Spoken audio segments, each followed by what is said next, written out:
गुरुजी जब तक अपनी कुंडलिनी आज्ञा चक्र में ना आए, तब तक आज्ञा चक्र का ध्यान नहीं कर सकते। सबसे पहले तो धारणा होती है। धारणा में ही बहुत समय चला जाता है और उसके बाद ध्यान की पहली किरण उतरती है और फिर धीरे-धीरे ध्यान की किरणें जो हैं प्रगाढ़ हो जाती हैं।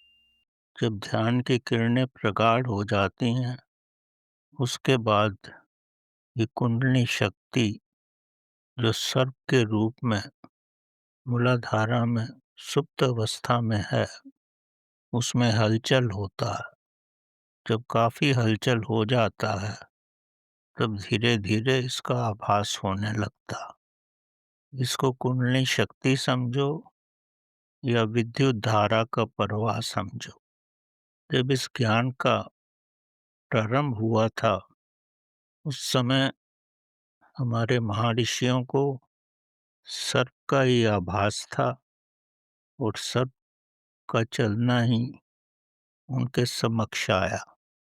लेकिन आधुनिक विज्ञान के अनुसार इसको विद्युत धारा से तुलना की जाती है। इसका प्रवाह सूक्ष्म नाड़ी से विद्युत धारा के रूप में पहले मिली एम्पियर्स के रूप में होता है और फिर धीरे-धीरे इसका विकास होने लगता है।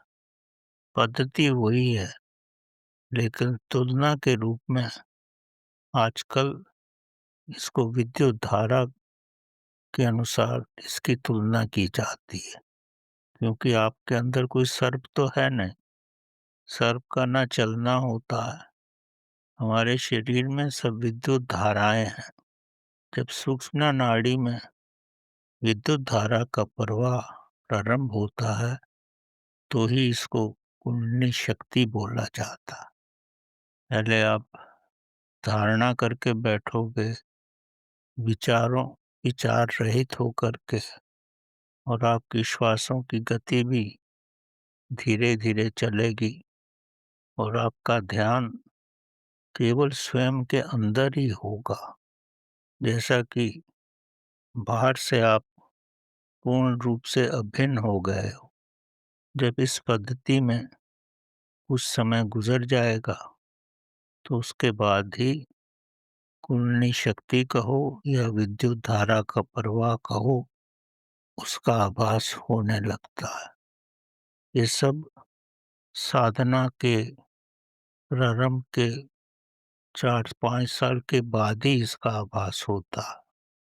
हर व्यक्ति इसी भ्रमित रूप में रहता है कि वो ध्यान में बैठ गया और कुंडली शक्ति का प्रवाह शुरू हो गया। बड़े-बड़े साधकों को भी 7 से 8 साल लगते हैं, जब इसके प्रवाह का प्रारंभ होता है। अगर आपके पिछले जन्म का इससे संबंध है, तो शीघ्र भी हो सकता है, पर फिर भी 2-3 वर्ष तो लगते ही हैं।